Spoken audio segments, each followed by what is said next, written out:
So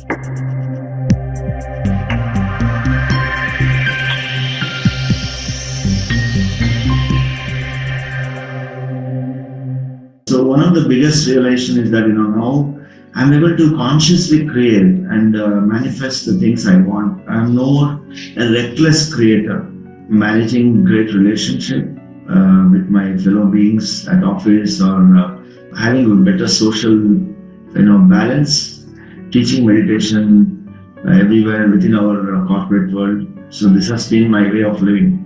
Meditation has helped me becoming a better version of myself. I can see a lot of transformation and healing. I feel much more happier and contented since I've started moving into state of being. And then in one of my companies, we were building very critical storage systems. And I remember one particular incident where we had a hospital which had the system down and they needed to get it back in a hurry. And it wasn't directly related to a problem in our software, but nevertheless, we had a vendor, we were responsible for it. And at that point, I had been meditating and I could feel a sense of calmness and clarity in how we worked through that escalation. The team was there, it was late night, and left to itself, it would have, possibly resulted in chaos and a haphazard way of responding. But I was able to get clarity of how to be very focused, keeping the intensity at the same time focused and deliberate in getting us towards a good resolution. And I clearly think that sense of calmness in those crucible moments of pressure, I attribute it to my meditation practice.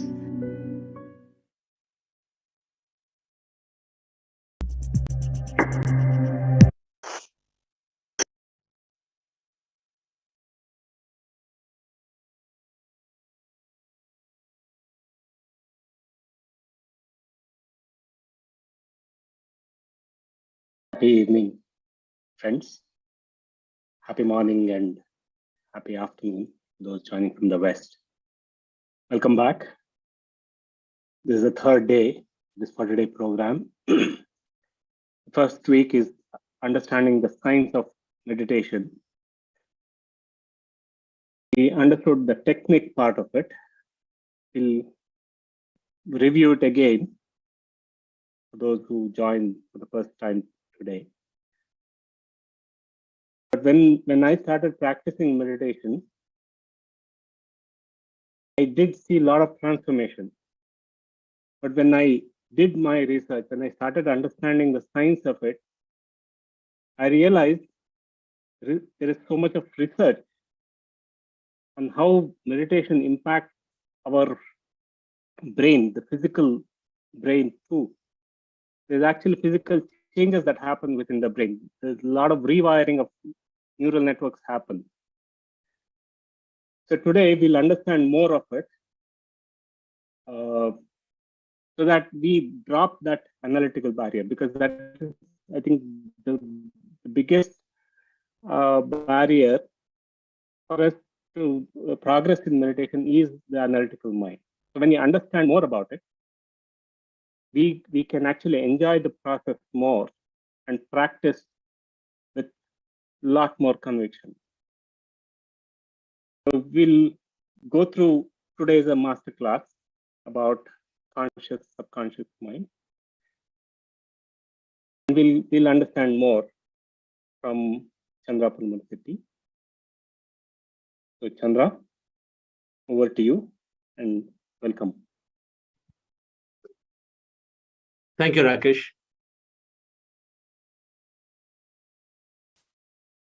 Happy afternoon, dear friends. Great morning.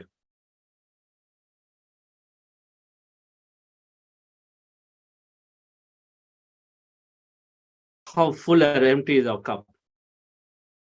Is a question.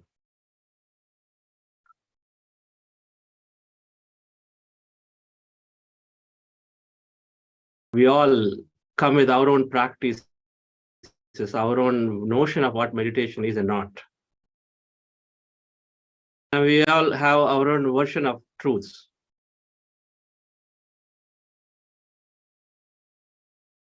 And every time we hear, every time we listen to something, we're analyzing it constantly. Our facts are stored deeply in our deeper part of our brain. And so every time we listen to something, we are analyzing it. We are logically thinking, is it true, not true? How much of it is true that is applies to me, how much not? Can I take it? What are they saying?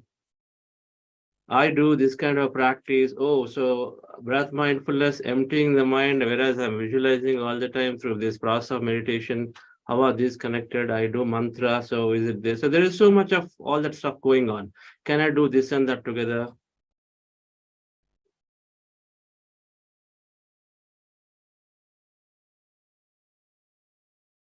If we come with a cup full with a lot of these things,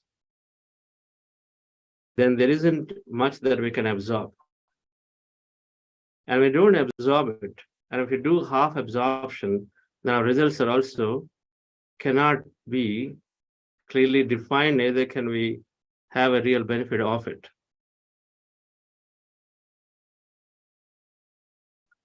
This Zen parable about a scholar coming to a Zen master, wanting to know about Zen, but then he comes there and then starts talking everything that he knows to the master, goes on talking about it, does not stop. So a lot of times we do it. When we meet an expert, we just want to impress upon them. We keep talking about what we know. Many times we don't even know when to talk and when not to talk. He comes to the master, but then he goes on taking away valuable time, go on talking about what he thinks his Zen is and all that. So there's no time to receive. So the Zen master asks for tea, and the tea comes, and then he goes on pouring. You know the story. He goes on pouring, pouring, pouring. Cup gets full, it overflows. The Zen master does not stop to pour. And then this scholar is saying, hey, can't you see it? Stop it. Zen master continues to pour. And then the tea comes onto the cloth and then slowly starts coming onto the dress of this scholar. Then suddenly gets up and then gets quite angry and then goes away. That's when the Zen master stops. The cup is so full, so how can I take more? This is also this called being in the habit of ourselves. We are in the habit of ourselves of having a certain idea of what this is, that is, what people are, and then so we are constantly within that limited thinking and world. It's called being the habit of ourselves. We procrastinate, we are in that habit. We judge, we are in the habit. We have a notion of the government, we're in that habit constantly, always within that boundary. And we also apply the same thing about meditation. So we have a technique and say, oh, that is very senior pastor, worldwide popular, so they're doing it. So that must be definitely good, and I'm not sure about this. So then we come with that own thing. And so, dear friends, the purpose of this program is to break the habit of being ourselves, to make a change. Those of us looking for a change, that it is a great way to make that intention that I'm becoming zero to absorb. No matter what I had, Lord, I want to empty the cup and then be zero here to absorb.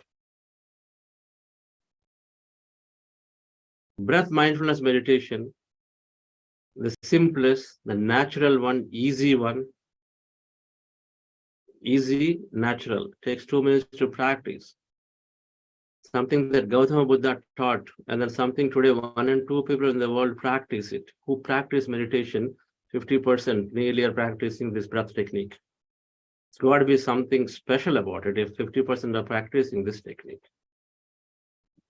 Mindfulness technique, yogic techniques. Mindfulness comes from the energy to matter. Yogic techniques go from matter to energy.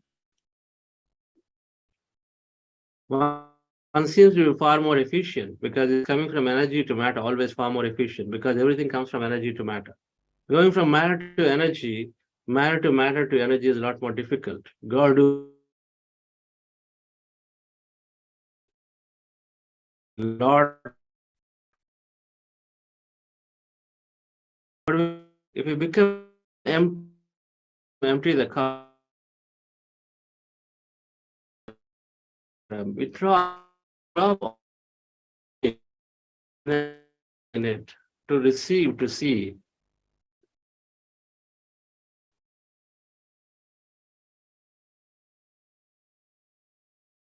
To receive and explore it enough.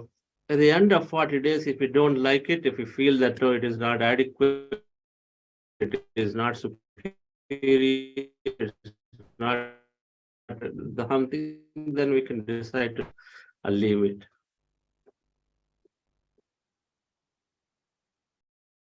We will develop a true meditator.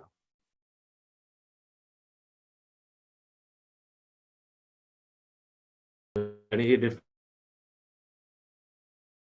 is that I know so little, and then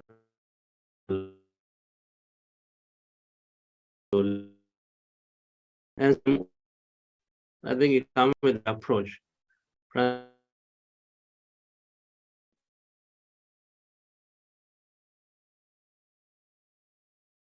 We understand and we practice mindfulness meditation greatly. And so then if you take this fully and wholly and we implement it as we practice it, and then we can say for certainty that there will absolutely be the benefit of it to be seen. But if you do half and half, we can't really say what we're going to get out of it.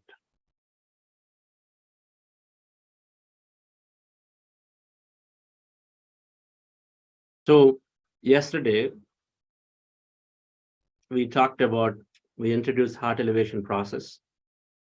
Then of course, we're doing breath mindfulness meditation. We will do day 1 and day 2. So from today onwards again, we're going to do heart elevation, breath mindfulness meditation, then gratitude. This is how our meditation is going to flow, these 3 segments together. 1 minute, please. You're breaking my focus. Voice is cracking up. 1 second, I'm going to fix this.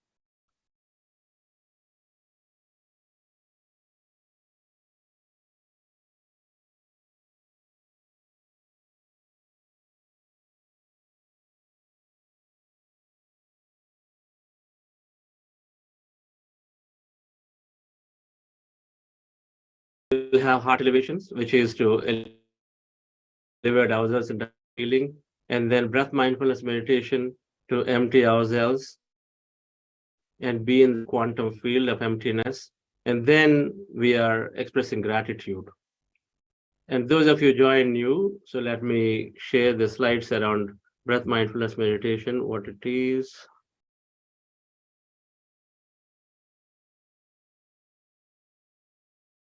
Is my voice okay now?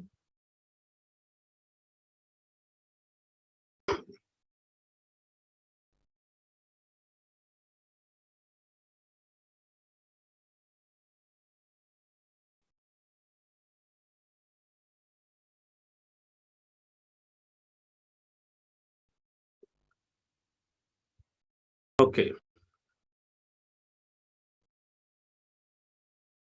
Those of you who joined again, joined for the first time. So our goal is to empty the mind, and you take the posture as you see in the picture, crossing your feet, your fingers into fingers, hands comfortably in your lap, with the eyes closed, observe your breath. Our goal to empty the mind. When you observe the breath, mind becomes empty. When a mind is empty, we may have some experiences as sensations in the body, or visions in the mind, any of them. So be a witness to those experiences. Anything that happens involuntarily. In case you have thoughts, attention back to the breath again, and observe the breath, and slowly again go into the emptiness. This is called breath mindfulness meditation. Our goal is to be in that empty state of mind for as long as we can. It's not an expectation that you will be empty of all thought for the whole duration. Thoughts will come. When thoughts come, we simply bring our attention back to the breath when we know that we have thought, right, friends? And the heart elevation process that we are doing before we start this breath mindfulness meditation is simple. The posture is similar, except that hands instead in your lap, they come on chest area, single hand or two hands on your chest. We connect with the heart center. Just follow my guidance actively for this. And then you bring up an elevated event and experience from your past where you felt a lot of love or joy or gratitude, compassion, like playing with a child, appreciating somebody, or giving thanks to somebody, any of those events which you made you feel good with a higher emotion. And so just bring it up and then just relive that moment. And so we elevate ourselves a good mood that brings a lot of coherency between our body and mind, between our heart and mind, and then also brings coherency with everything that is there. And so this slows the brain down, and so it sets us up for nicely into the breath mindfulness meditation, right, friends? So these are the two things that we're doing. So we'll go into meditation. So first heart elevation process we start with, and the music will change. Then I will guide and say, let's go into breath mindfulness meditation. So then we switch to that process of fingers into fingers, hands in lap comfortably, and then continue. If you're wearing spectacles, remove them. And anyone new, so please go back and refer to the sessions yesterday and day before, day 1 and day 2. We talked about some of the science behind these techniques, and so it'll help you a great deal in following the rest of the days easily. Relax yourself, dear friends. Sit comfortably, your eyes closed.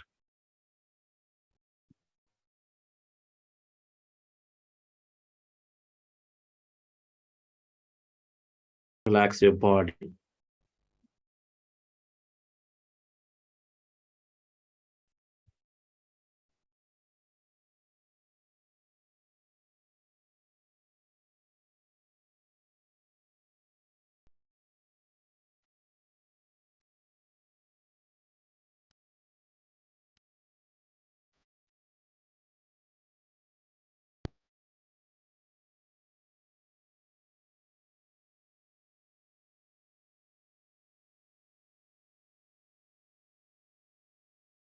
Dear friends,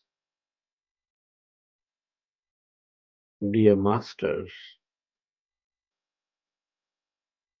with your eyes closed, legs removed, keep your hands on your chest area.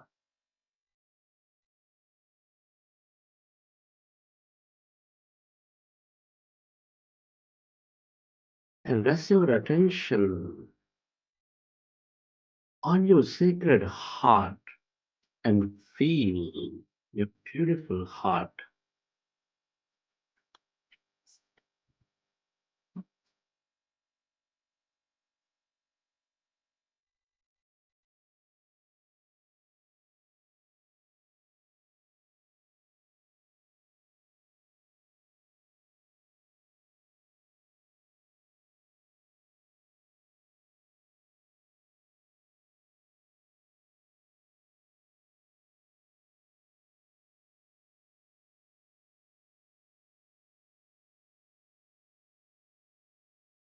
Feel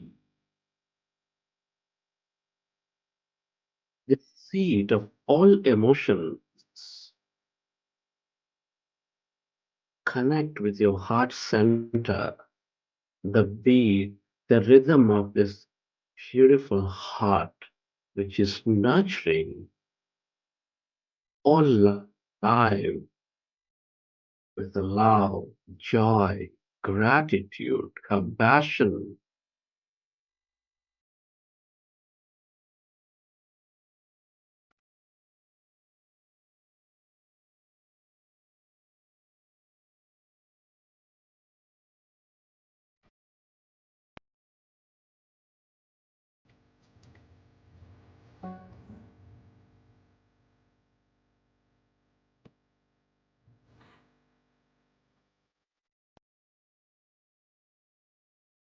Can you recollect an experience from your past, present, when you felt enormous love, gratitude, compassion, kindness, and relive that moment and elevate yourself?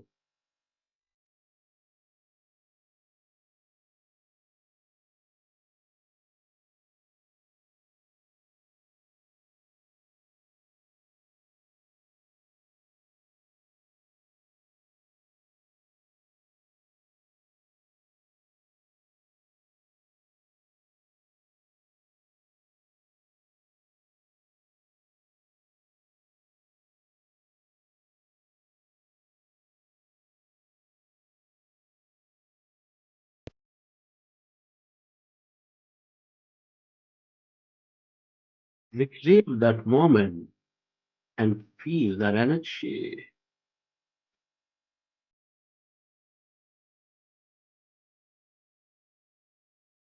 Of love, of gratitude.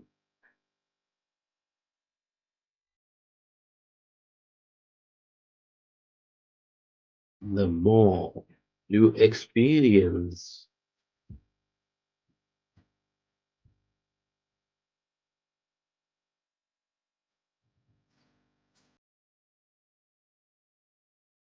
this energy, the more you become coherent with all things and everybody.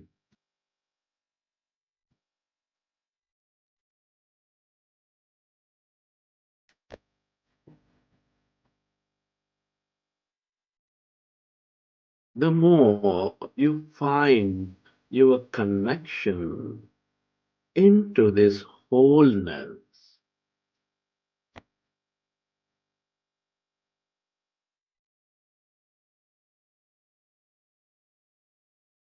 And allow yourself to radiate this energy onto every corner of this planet Earth to heal. Where your attention goes, there the energy flows. Feel that energy.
Allow yourself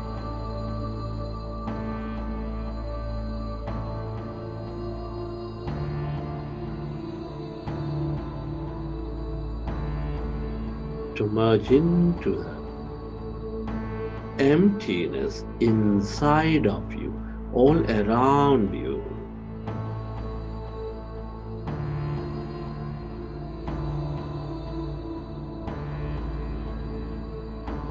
Become aware of that emptiness, that blackness.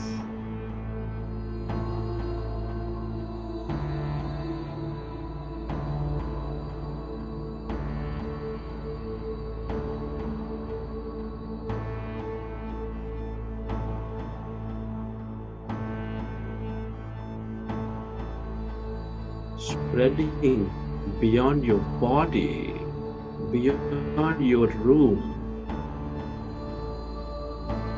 beyond this planet, stretching into the endless depth of this universe.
all emptiness is energy. This is the unlimited quantum field of energy.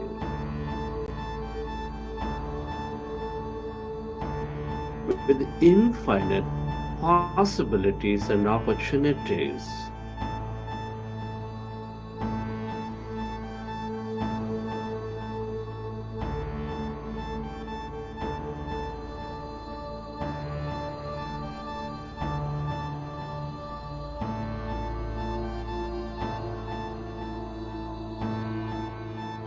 The longer you stay aware of this emptiness, that void,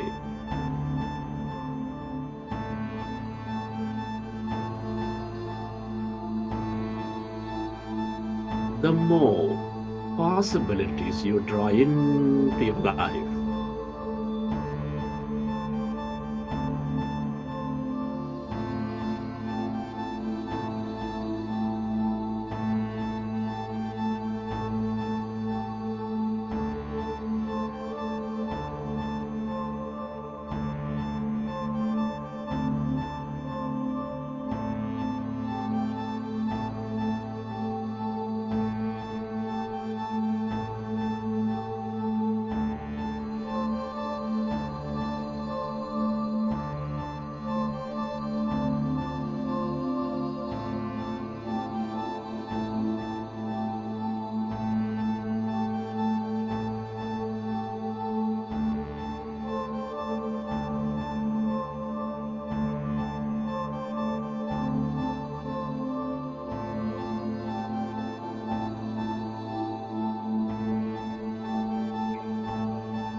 If you find yourself distracted in thought, go back to observing your breath, dear friends,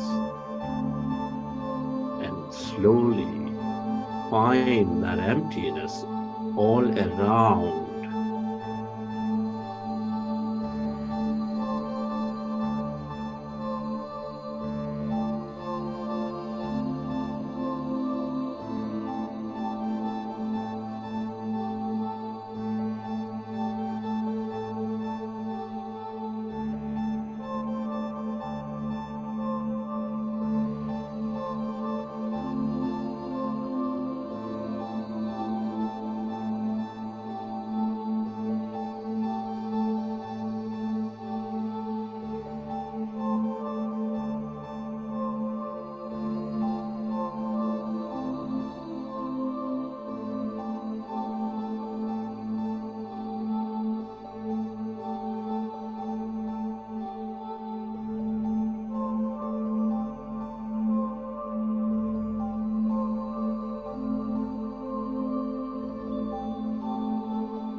The longer you stay aware of this emptiness, this energy, as no body, as no thing,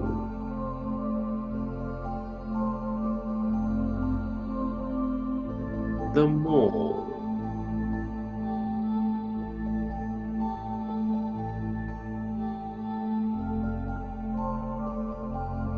miraculous you become, the more intuitive you become.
Merge into your breath.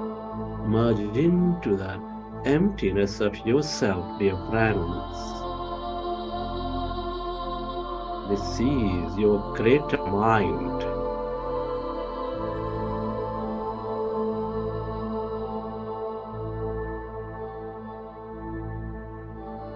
Your awareness.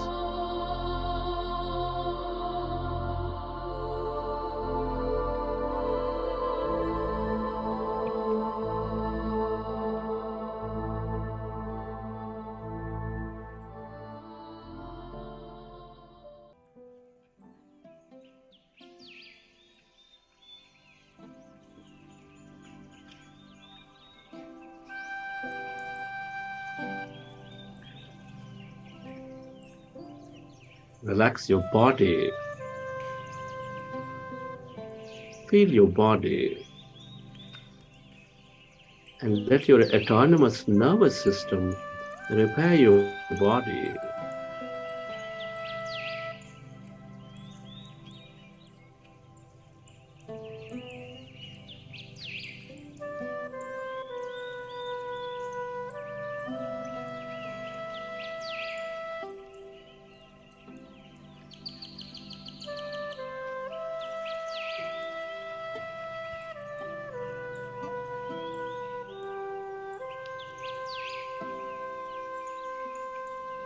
Recollect your experiences from the session, and whenever you're ready, you can keep your hands on your eyes for 5 seconds, and then you open your eyes.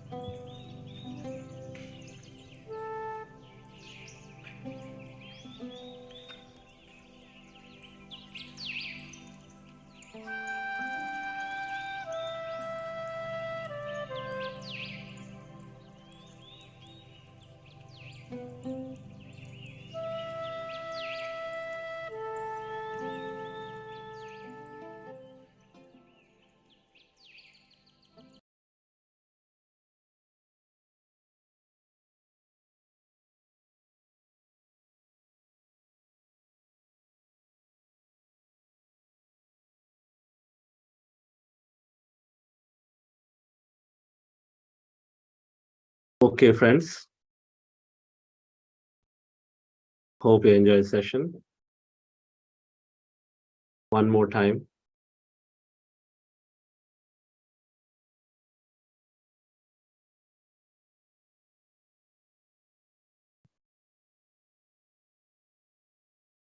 We cannot compare our meditation from yesterday to today.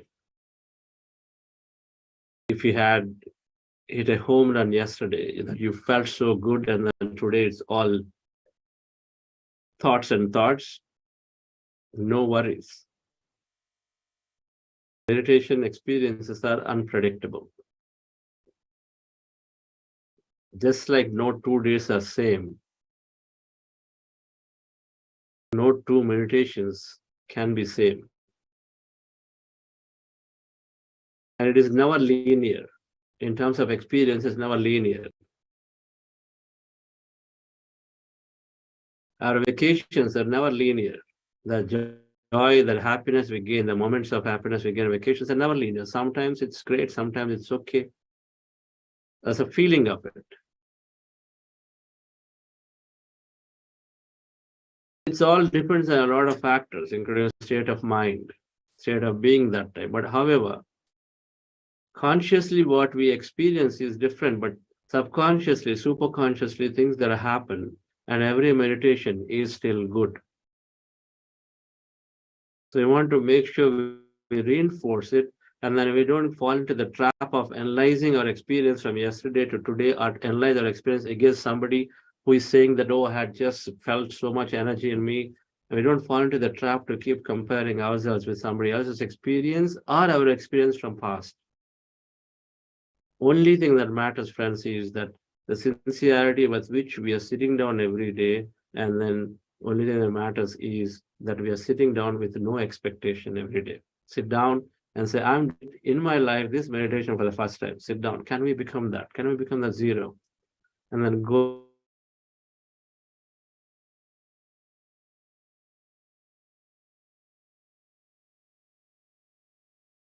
here, let me share about what's happening when we meditate.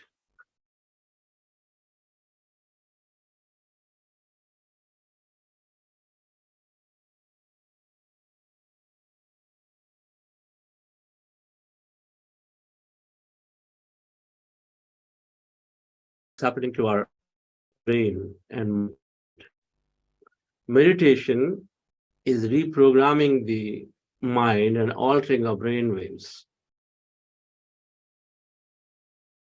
So there are thoughts and there are neurons. The neuron structure, the neurological circuits are re-altered by meditation.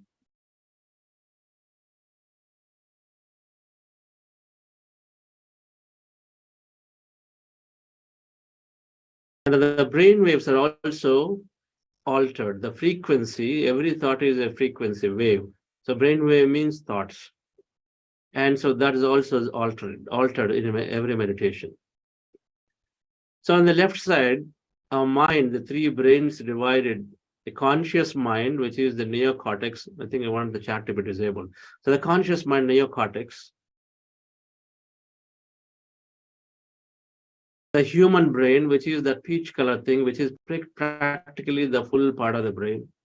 And then the second one, the subconscious, the limbic brain, which is what animals possess, mammalian brain we call it, instinctive brain. First one is logical analysis and all that. Second one, which is small part, it's like a lemon size, inside, subconscious, somewhere inside, in the middle of the brain. It's also called the midbrain. And so the limbic system, that's the seat of soul, and many things are called. So that is there, right there. The emotional brain, empathetic brain, instinctive brain is called limbic. Animals possess it, but humans have this great conscious mind or the neocortex, the big thing. The third one, reptilian brain, which is connected to the vertebra, and that is controlling the autonomous functions of our body.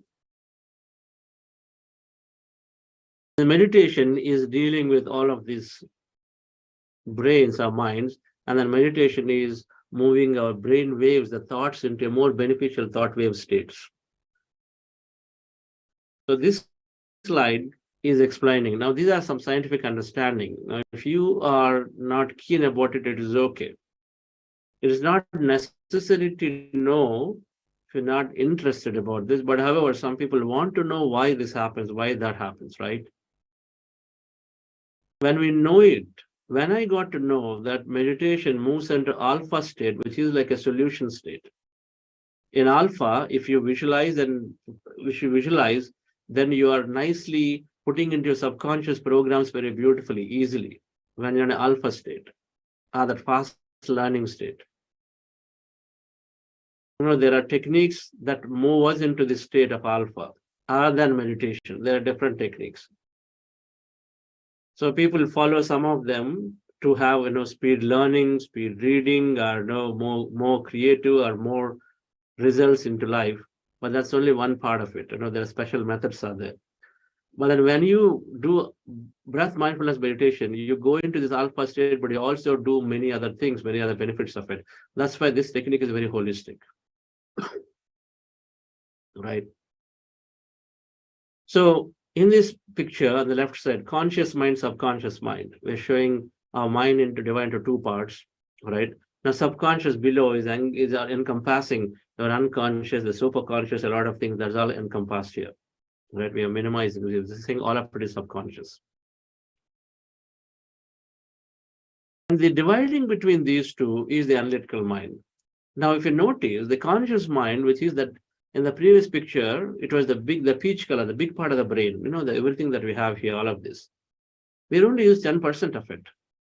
And we use our daily activity is driven through 90% of our subconscious mind's programs, what is stored in the subconscious, the second brain. 10% of a big part of the brain we use, which is responsible for creativity, learning, reasoning. 90% of our subconscious, where the programs are there, where we are operated through the facts that we call, the beliefs that we have.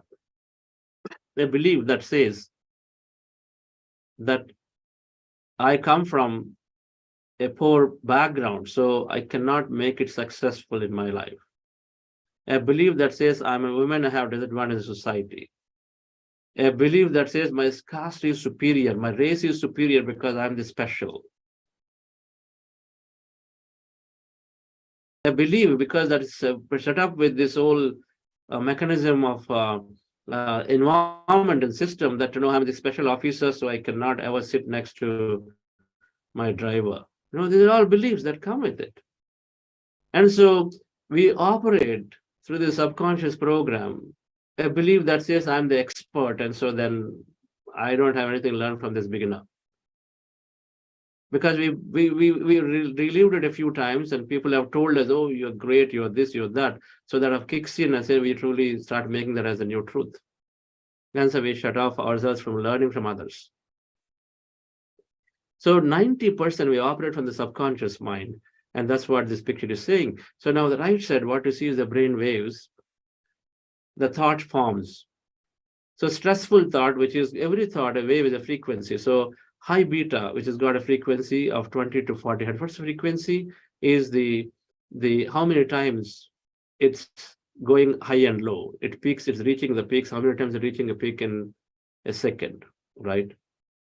So stressful thoughts are those which are practically causing so much of harm to the body and is making us emotionally deregulated. It's really losing our capability of the minds. All of the distressful thoughts are high beta. Now, what's meditation doing is it is slowly reducing and eliminating all these unwanted thoughts from high to low. So stressful thoughts disappear as soon as you sit down for meditation.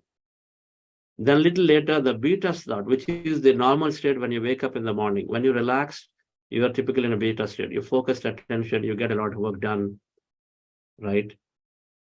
And so then when you meditate, something more beautiful happens. Now, after beta, now we start reasoning a lot, analytical mind. And the analytical mind is like a barrier. Anything that you want to go deep into as a fact, then it starts, below that is subconscious mind. Subconscious mind stores your facts. Let's say for a moment, I say, non-vegetarian diet is really harm to your body. Non-vegetarian diet is really harmful to the body, to the planet, to everything. Now, boom, that suddenly is now it's a big conflict with the truth that you already know of. The truth that many people believe is that non-veg food must be there to become strong.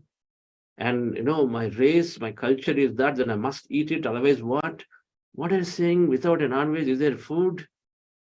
It suddenly disturbs a lot of our personality. But the thing is, so the analytical mind is reasoning out against the truths and becomes uncomfortable. So it tosses out things that we start hearing that are uncomfortable to us. It drops there. Now, meditation helps us to drop the analytical mind, to go down. So that's where it goes with alpha state, which is a fast learning state. So you start learning, you don't have barriers. So it's a solution state. Then you meditate deeper, even the alpha state, further from there, we go down, we are into this creative, insightful state. You discover, you become an inventor. You compose music, create the musicians, and everything happens greatly here. This is like one of the beautiful states to be there in meditation, theta state.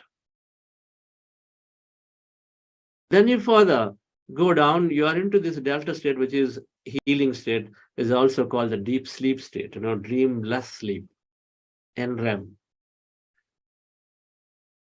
Then you go more deeper, then something unusual happens. We go into something called this peak performance state, a gamma state, and which is where one is performing at their real best, like international athletes.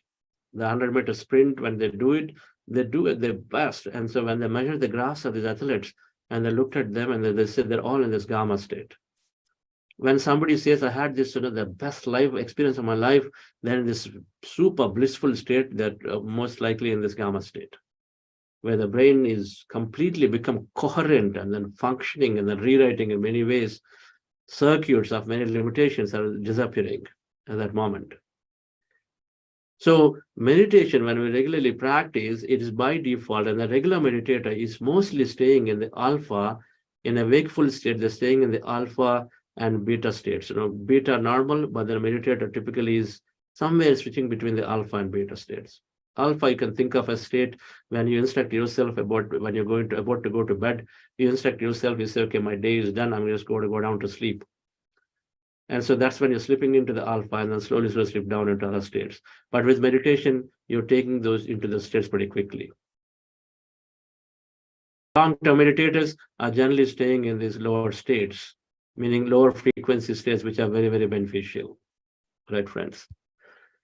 A book called Mind to Matter explains a lot of this detail of, what this, and this state, the brainwave frequencies are all over there on the internet. But the Mind to Matter sort of explains very well. And You Are the Placebo book. We're going to give a list of books on day after tomorrow in the wisdom notes we are sending daily. The second part, dear friends, is to understand this quickly about little more about this conscious subconscious minds. What you see in the picture is this conscious mind, which is 10% that we are utilizing every day. That is the big part of the brain. It's called neocortex in scientific terms. It is responsible for critical thinking, logic, short-term memory, your willpower, learning, decision-making, your cognitive capabilities, many things. This is the one which coordinates things. The frontal part of this neocortex is called CU of the brain. It sort of coordinates, it directs, and it makes the decisions. Everything is done here. Humans possess it greatly. This conscious mind is always cluttered with the subconscious limitations that we set. What are the subconscious limitations? You've got your routine thoughts and feelings, about traffic, about your situation. Behaviors that we exhibit towards people, our attitudes that we have, and then a belief that we have that we've already formed, like I said, a belief that my race is superior, right? My country is great, my company is great, my company is best, my product is the only thing. The habits we form because of this regular beliefs that are there, the perceptions of how we do things with people, once we make a belief about somebody, then we have a perception formed, so we respond in a certain way. There is a habitual thing. The moment a colleague starts talking in a group, suppose in a review, and based on the past experience, you believe that this colleague is always trying to get to you. He's always trying to get on you. Somehow he's want to exploit, make you exposed in your reviews. And so the moment the colleague opens the mouth, we have a certain habitual behavior towards that colleague. Immediately we turn away our head, immediately change the topic, immediately try to bring up some other way. So that's all because based on the past, right? So the subconscious programs that are there, which are stored, and they need to be accessed. So 90% of what we are defined by our subconscious mind programs. And they are there held on by us very strongly. And we don't even many times think and know that we actually have such programs. We think it as truth. For example, one must sleep for 8 to 9 hours a day. This is the truth that we know. We don't even question it. The only thing we know is that we always derive out of it and say, oh, yesterday I just slept only for 4 hours. Tomorrow my day is going to be definitely bad. Today my day is going to be definitely bad. I think I'm going to be sleeping. I don't know if we can drive very well in the night. I probably will sleep more. I need to be cautious. This is how we think. Oh, I had this street food yesterday. Oh, is that why this rumbling is happening in my stomach? We link it up. We don't question that having street food perhaps has no relevance to your rumbling stomach today. No relevance, but we link it up. We got to understand that our body is responding to our thought. Otherwise, how do you explain that 10 people eat and then only one person gets something and the remaining 9 don't get? How do you explain out of 10 people, 5 people are sleeping only for 4 hours and they're still fine? And then why is that you have to sleep for 8 to 9 hours? Beliefs that are there has become facts that you don't question them. But dear friends, we must explore everything that is a limitation. Everything that is there as a limitation in our subconscious will explore. So meditation is helping us to drop this analytical mind, and so that we can access that subconscious. That is a wheel, that's a mask. That's a lens we wear. There's a colored lens out there for everything. For every situation, you have Bangalore property rates, we have an opinion. Oh, right now the market is really bad, so let me not go. But what are the chances if you actually jump in to find a property that you want, one property out of the millions? What is the chance that you may still get that property at a reasonable value that you want? It's there, you know it. Is it possible? You say the answer will be yes, possible. But then we don't look at that possibility and said we only go by a past experience and say, oh, newspaper said it, my friend said it, so it's not a good idea at this time to go in, and so we stay back and not really take action. It's like that for everything. I say it's meditation, we understand we are the consciousness, we are the Brahman, we are that unlimited power. You are no different, no lesser than, let's say, Rama, Krishna, Jesus Christ, who then suddenly immediately disturbs a personality. How can you say that you are equal to Rama, Krishna? I am equal? No, no, no, I'm only this lesser mortal. No, that's something different, and I can only worship. It disturbs our personality. Every time it disturbs our personality, friends, we are giving up. We give up. No, no, this is not for me. Oh, these guys are telling me to vegetarian food is not for me. We just go away. Because we have the fear of losing. It's disturbing.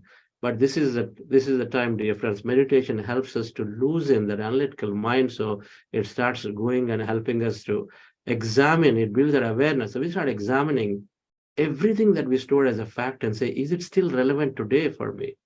What is the truth behind it? And is it helping me to experience more, or is it helping me to restrict myself? And then when you know it, when you start questioning, and then it starts revealing to you differently. When you start questioning, when you start realizing your thoughts, probably your belief is what is causing it. Then you start realizing to start shed off these old behaviors. So very important, meditation difference is helping us reprogram the subconscious mind, which is the beginning of change,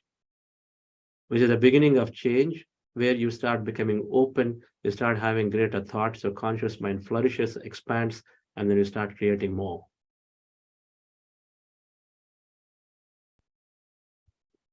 I'd like you to take a minute to just document, take notes of what you have heard so far.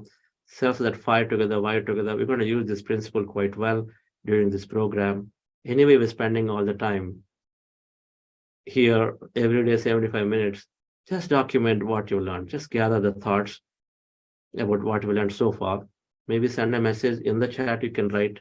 Chats can be opened up, or send a message to your friend.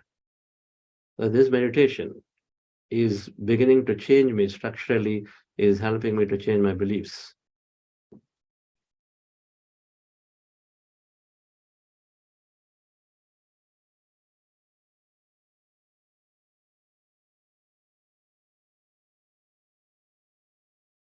Taking that minute to gather our thoughts about our learning is going to greatly help to form another set of circuits around this learning and links up everything that's learned so far. Do use this activity, dear friends.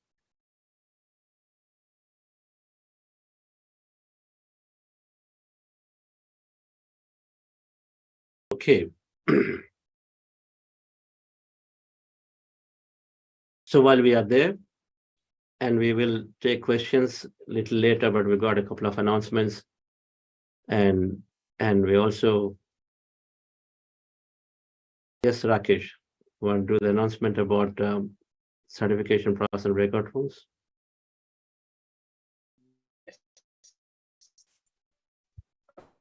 So friends, would have seen the message.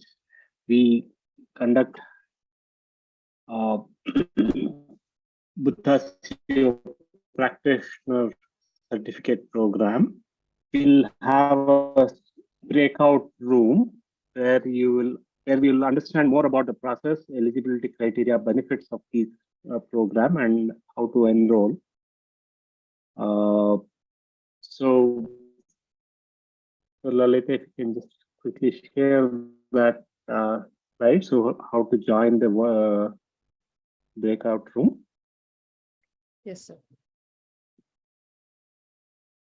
So friends, we already initiated the breakout rooms. breakout rooms are nothing but you will be moving from this main session into a smaller session in the same link. So as you can see, those who are connecting through laptop, you will be able to see an icon called breakout rooms at the bottom. And those who are connecting from mobile, you should be able to see an icon at the top left corner of your mobile screen as breakout rooms. So kindly click on it and you should be able to see an option called practitioner certificate. So from the mobile, if you're joining, you have to select the practitioner certificate icon and then click on the join button and join the room. And from laptop, you can just click on the join button that you see on the screen here, and you should be able to move to the second room. So I once again repeat, friends, you will be seeing an icon called breakout rooms at the bottom of your screen or your top left in the mobile screen. So kindly click on the button. And those who are interested in knowing more about this certification process, please join us in the breakout room. Thank you. Yes, sir. Thank you, Lalita. So the session for all purposes for today has ended, dear friends. So you can move into the breakout room to know by just clicking that. And those of you stayed back, we can have some Q&A. And those of you planned time only till 6:45, you can exit at this time, and Rakesh will introduce the facilitators tomorrow, M&A facilitators, right? So thank you very much, and have a wonderful day. So we'll see you at 5:30 p.m. tomorrow again.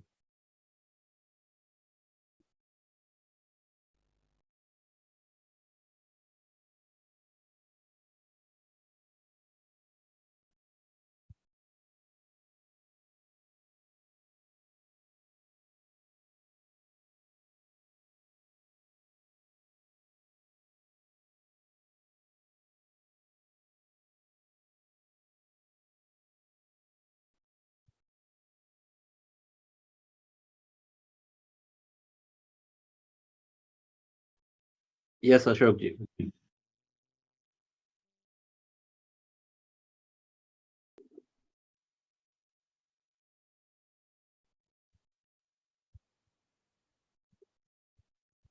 Ashokji, go ahead.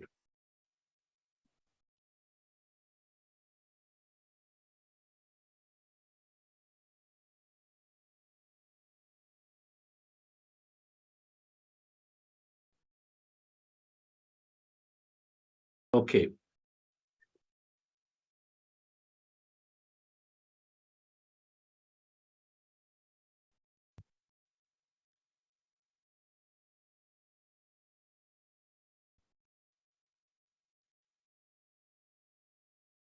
Shalini, madam. Hello, sir. It was a nice session today. The meditation was really good. Thank you so much. And the information also was very interesting. I have a question. Which mind is the truth stored in? Subconscious. Okay. Along with our beliefs, the truth is also in the same subconscious. Beliefs are your truth. Truth meaning, what is truth? What are you believing is your truth? I mean the ultimate truth, the absolute truth. Not the truth that we are thinking. The absolute truth is there.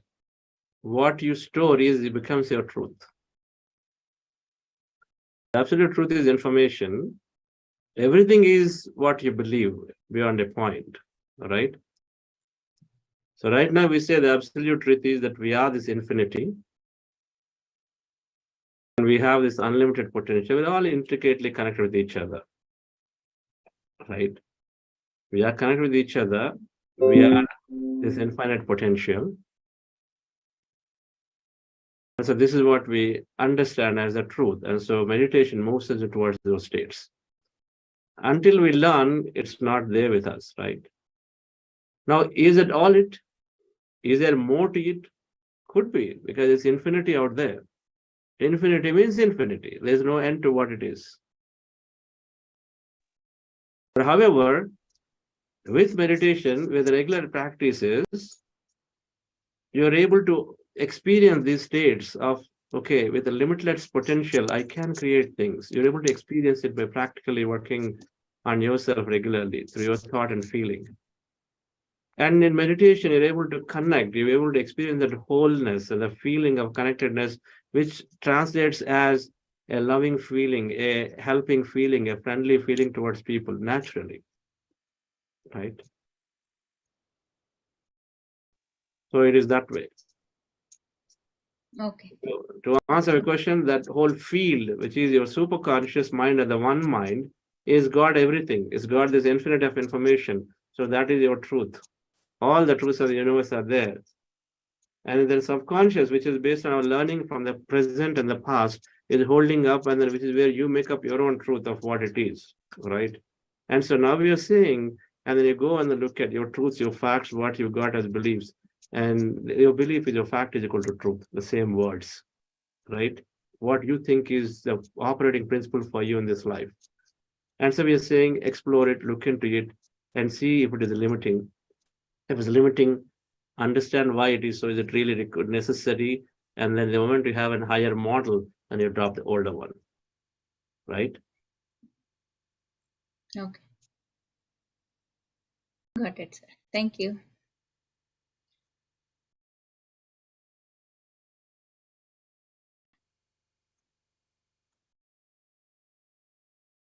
Yes. Any other questions? Anything Yes, from the sir. chat? My Yes, sir. gratitude, sir. Yes, Ashokji. Am I audible, sir? My gratitude for Yes, sharing yes. so much wisdom and helping us to transform. Sir, my one question is that during meditation, our brain waves are getting of lower frequency when we progress in this thing. And if I see the frequency, the gamma is 40 to 100 hertz, and the high beta is also touching 40. So can, just like in car driving, we can change our gear from first to 4 also. There may be some jerks depending upon the coordination with the clutch. So is it possible that we immediately go from high beta, means stressful state, to this gamma state? Is it possible, sir? Because the frequency is touching. That is the borderline frequency. It has nothing to do with frequency touching. Nothing is linear. So it is possible for anything to happen anytime, because that's the premise for this quantum field. This is an event. This is an event happening. So we think linear, right? We've been told to think linear, but anything to happen in any state is easily possible. When I was showing that slide, I was showing that orders, okay, from high beta to alpha, theta, delta. I'm showing that doesn't necessarily mean that it is always sequentially going down. You can jump. You sit down, some people in a second, they just go into the trance state, they go to theta, straight out there, right? And so any state, Sorry, sir, please. What Sorry. happened? My voice was not clear. Your voice is clear. My voice is clear, sir. Yes. So my another question is that one is meditation, where we are trying to reduce our thoughts, and one is visualization, where we are focusing on one thought. Even many great discoveries have been done, like Einstein. Immediately they had gone to that genius state of gamma state. So it means the visualization and meditation. I am slightly confusing, sir. If you can. You have to hold on to that. You have to hold on to that until we get to week 3, where we start talking about it. Okay, week 3, sir. Okay. Yes, but we will definitely cover that. Thank you, sir. Okay. So nice, sir. Thank you. Sir, one thing more, sir. I am Yes, coming for a retreat to Pyramid Valley, sir, from the 24th to 30th, sir. Can I come to your center and take your blessings, sir? Please come. No blessings, but we certainly interact with a cup of coffee, sir. Please come. Friendly chat, because I have so much to learn from you, and so is the case from each other. Yes. Thank you, sir. Thank you. Please come. We'll be here. In fact, I'll be in Pyramid Valley for one of those dates. We can certainly meet Okay. there also, but you'll be in a program. So after or before the program, you can plan schedule time. Okay, sir. Okay. Thank you, sir. Thank you. Yes.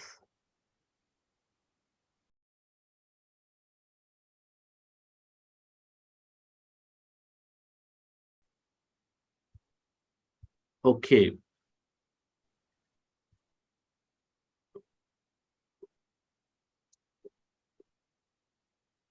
Yeah, madam, no chat from live.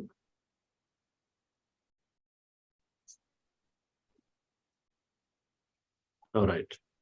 No questions. No Okay. questions. All right. Okay.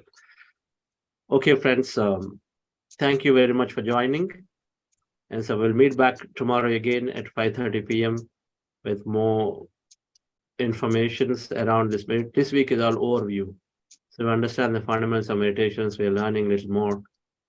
And so we have some more to cover tomorrow. Right. So the wisdom notes we are sending, hope you are reading and recollecting and then cementing our information. Sometimes it has a little more than what we speak here. So it's a good idea to go through the wisdom notes. Okay. Thank you all and have a wonderful rest of the day. Thank you, sir. A little thank you can go a long, long way. So when you're grateful, that's the thing to say. And when you notice the things that others do, it's time to say a little thank you. You can write it in a note or say it on the phone or give a little treat to show your gratitude. Or you can share it in a post of what you love the most and always have a grateful attitude.